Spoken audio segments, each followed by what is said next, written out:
తెలుగు రాష్ట్రాలతో పాటు జాతీయ స్థాయిలో ప్రస్తుతం తిరుపతి లడ్డు అపవిత్రంపై చర్చ నడుస్తోంది. నిన్న విజయవాడలో దుర్గగుడిలో శుద్ధి కార్యక్రమంలో పాల్గొన్న డిప్యూటీ సీఎం పవన్ కళ్యాణ్ సంచలన వ్యాఖ్యలు చేశారు. ఆయన ఏం చేశారో ఒకసారి ఒకసారి చూద్దాం. Please play. ప్రకాష్ రాజ్ గారు మాట్లాడారు నా మీద. అరే నేను మాట్లాడుతుంది ఒక హిందువులు అపవిత్రం గురించి మాట్లాడుతున్నాను. ఇందులో ప్రకాష్ రాజ్ గారికి సంబంధం ఏంటి? ఇందులో నేను ఇంకొక మతాన్ని నిందించానా? ఇస్లాంని నిందించానా? క్రిస్టియానిటీని నిందించానా? అపవిత్రం జరిగింది, ఇలా జరగకూడదు, ఫుడ్ అడల్టరేషన్ జరిగిందని మాట్లాడుతుంటే దీన్ని గోల చేయకూడదంటే అంటే తప్పు జరిగినప్పుడు మాట్లాడకూడదా? ఒక అపవిత్రం జరిగితే మాట్లాడకూడదా? దేవతా విగ్రహాలను శిరచ్ఛేదం చేస్తే మాట్లాడకూడదా? ఏం పిచ్చి పట్టింది ఒక్కొక్కళ్ళకి? ఎవరి కోసం మాట్లాడుతున్నారు మీరు? ప్రకాష్ రాజ్ కూడా చెప్తా ఉన్నాను, నాకు మీరంటే గౌరవం. I have extreme respect for you. Ayyappa Swamy దీక్ష చేసే వాళ్ళ మీద ఎంత ఇష్టారాజ్యంగా మాట్లాడతారు. ఇదే మీరు ఎవరన్నా సరే ఇస్లాం మీద మీరు గొంతెత్తగలరా? ఎందుకంటే రోడ్ల మీదకి వచ్చి కొడతారని మీకు భయం, అందుకు మీరు మాట్లాడరు. హిందువులు అంటే మెత్తని మనుషులు కదా, తోటి హిందువు కదా, మీరు ఏదైనా మాట్లాడచ్చు. మీకు నమ్మకాలు లేకపోతే మీరు ఇంట్లో కూర్చోండమ్మా. మీకు నమ్మకాలు లేకపోతే ఇంట్లోంచి బయటికి రాకండి, మమ్మల్ని ఏం అనకండి. మేము ఎలా పూజా విధానం ఎలా చేస్తాం, అలాగే ముఖ్యంగా ఫిల్మ్ ఇండస్ట్రీ కూడా నేను తెలియజేస్తా ఉన్నా. దీని మీద మీరు మాట్లాడితే మద్దతుగా మాట్లాడండి, లేదంటే మౌనంగా కూర్చోండి. అంతేగాని మీ మాధ్యమాల ద్వారా అపహాస్యం చేస్తే మటుకు ప్రజలు మిమ్మల్ని ఎవరు క్షమించరు. ఎందుకంటే చాలా డీప్ పెయిన్ ఇది. మీరు లడ్డు మీద జోక్లు వేస్తున్నారు. నేను ఒక సినిమా ఫంక్షన్లో కూడా చూశాను. Laddu is a sensitive issue అని. Don't you ever say that. Don't you ever dare to say that, please.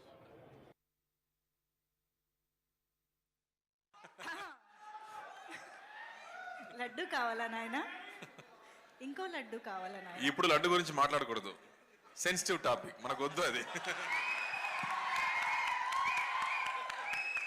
Okay, motichoor laddu తెప్పిస్తాం మేము మీకోసం. మోతీచూర్ లడ్డు సిట్యుయేషన్స్ కావాలి మాకు, అంతే. సిట్యుయేషన్ కావాలి, లడ్డు వద్దు, ఇప్పుడు వద్దు. సరే ఓకే, నెక్స్ట్ మేము అది రాష్ట్ర వ్యాప్తంగా మళ్ళీ మాట్లాడితే దేశవ్యాప్తంగా చర్చనీయాంశంగా నడుస్తున్నటువంటి తిరుమల లడ్డు ప్రసాదం కల్తీకి సంబంధించి ఈరోజు డిబేట్. సో దీనికి సంబంధించి గెస్ట్ అవైలబుల్ ఉన్నారు. ఉప లక్ష్మణ్ గారు అనలిస్ట్, అన్నపురెడ్డి విజయ్ గారు వైసీపీ నుంచి జాయిన్ అవుతారు, సురేంద్ర నాయుడు గారు టీడీపీ జాయిన్ అయ్యారు, అండ్ శుంకర కృష్ణవేణి గారు జనసేన నుంచి, వారు కూడా కాసేపట్లో జాయిన్ అవుతారు. నమస్తే అండి. నమస్తే. First of all analyst Upala Lakshman గారితో స్టార్ట్ చేద్దాం. లక్ష్మణ్ గారు, నిన్న పవన్ కళ్యాణ్ దుర్గా గుడి సాక్షిగా కొన్ని వ్యాఖ్యలు చేశారు. నమ్మకం ఉంటే బయటకు వచ్చి మాట్లాడండి, మద్దతుగా మాట్లాడండి, లేకపోతే ఇంట్లోనే ఉండండి, అంతే తప్ప ఒక క్రిస్టియానిటీనో ఒక ఇస్లాంనో నేను కించపరుస్తూ మాట్లాడలేదు. హిందూ ధర్మం దీనికి సంబంధించి నేను మాట్లాడాను, సపోర్టివ్గా మాట్లాడాను. దీనికి ఎవరైనా సపోర్ట్ చేస్తే బయటకు వచ్చి మాట్లాడండి, లేకపోతే ఇంట్లో కూర్చోండి అని పవన్ కళ్యాణ్ వ్యాఖ్యల సారాంశంగా తెలుస్తోంది. ఒక అనలిస్ట్గా మీరేమంటారు?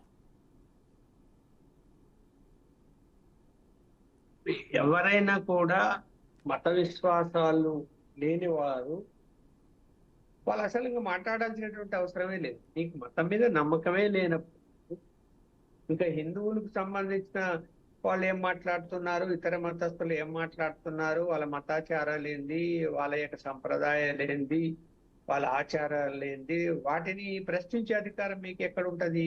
మీరు మతం మీద విశ్వాసం లేదు, దేవుడి మీద విశ్వాసం లేదు అనేటువంటి వాళ్ళు ఎవరు కూడా అనవసర మాటలు మాట్లాడాల్సిన అవసరం లేదు. పవన్ కళ్యాణ్ కరెక్ట్ గా చెప్పాడు, ఇష్టం లేకపోతే మీరు ఇంట్లో గమనం కూర్చోండి తప్ప, మీకు దేవుడి మీద విశ్వాసమే లేనప్పుడు మీరు ఎందుకు కామెంట్ చేయటం అన్నది కరెక్ట్ అయితే కాదు కదా. ఇక్కడ కొంతమందికి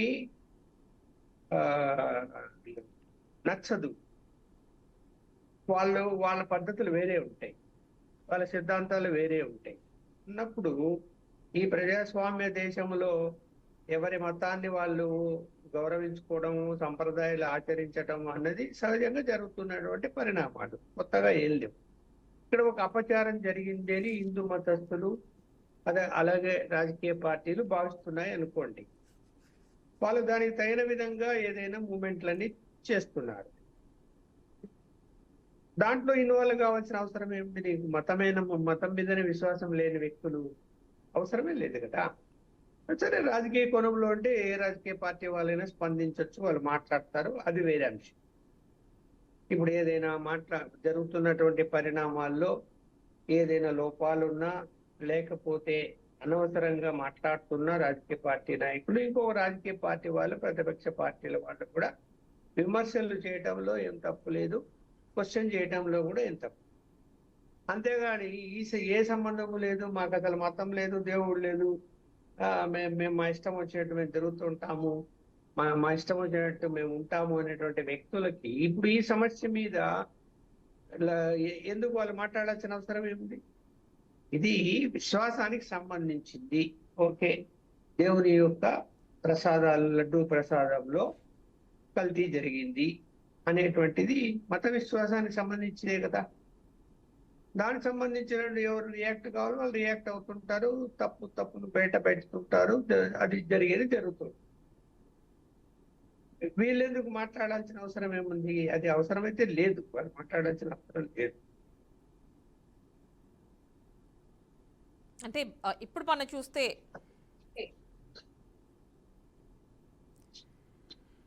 లక్ష్మణ్ గారు మ్యూట్ లో ఉన్నట్టున్నారు. ఓకే, చెప్పండి, వినిపిస్తోంది. మీట్లో నేనమ్మా, నేను చెప్పండి.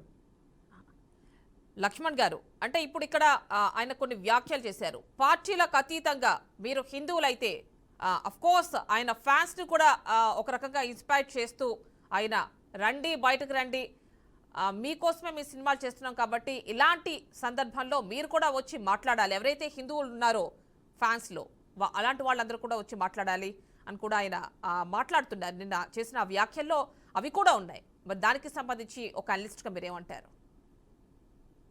ఇప్పుడు ఆయన ఒక హిందూ మతస్థుడిగా తనకున్నటువంటి అభిప్రాయాలు వ్యక్తం చేస్తూ తను ఏదైతే దీక్ష చేస్తున్నారో, లేకపోతే సంప్రోక్షణ చేస్తున్నారో అది ఆయన ఇష్టం చేస్తున్నారు.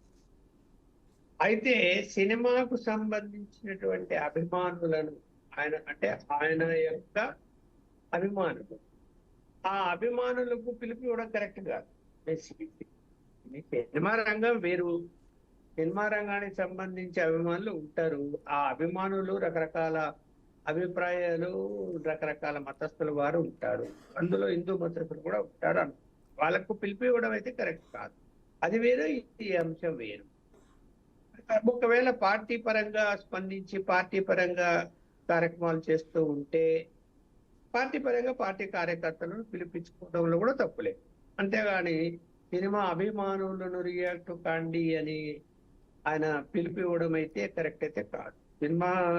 సినిమాలు చూస్తారు, సంతోషిస్తారు, సినిమాకి వస్తారు, వాళ్ళకి ఈలలు వేస్తారు, ఆ అభిమానం వేరు, ఇది వేరు, ఈ అంశం వేరు. ఈ అంశము అది నీ ఇష్టం. ఇప్పుడు నువ్వు ఒక హిందూగా స్పందించావు, ఏదో కార్యక్రమాలు చేస్తున్నావు, హిందూ బంధువులారా మీరు కూడా స్పందించండి అంటే ఏం తప్పులేదు. అలాగే ఒకవేళ నువ్వు పార్టీ తరపున చేస్తే పార్టీ కార్యకర్తలను పిలిపించడంలో తప్పులేదు. అలా కాకుండా నువ్వు సినిమా నటుడిగా సినిమా అభిమానులను కూడా మీరు అంటే ఇక్కడ పవన్ కళ్యాణ్ అంటోంది సినిమా అభిమానుల్లో ఎవరైతే హిందువులు ఉన్నారో వాళ్ళని కూడా రమ్మని పిలుపునిస్తున్నారు. అది ఏమంటే ఇప్పుడు వీళ్ళు కొన్నిటికే పరిమితం కావాలా, అన్నిట్లో రాజకీయాలు చేయడానికి ప్రయత్నం చేయవు. సినిమా యొక్క నటులు, నువ్వు సినిమా నటుగా నిన్ను అభిమానించే వాళ్ళు నువ్వు ఏ నిర్ణయం తీసుకున్నా దాన్ని సమర్థిస్తారా? ఎందుకు సమర్థిస్తారు? సినిమాల గురించి మాట్లాడంటే మాట్లాడతారు అంతే తప్ప వేరే అంశాలలో కూడా మీరు మాట్లాడండి అంటే ఎందుకు మాట్లాడతారు? వాళ్ళ అభిప్రాయాలు వాళ్ళకు ఉంటాయి, కరెక్ట్ కాదు. ఆయన సినిమా అభిమానులు కూడా, అంటే ఆయన అభిమానులను కూడా రియాక్ట్ కమ్మని చెప్పడం కరెక్ట్ అయితే కాదు. ఓకేనండి.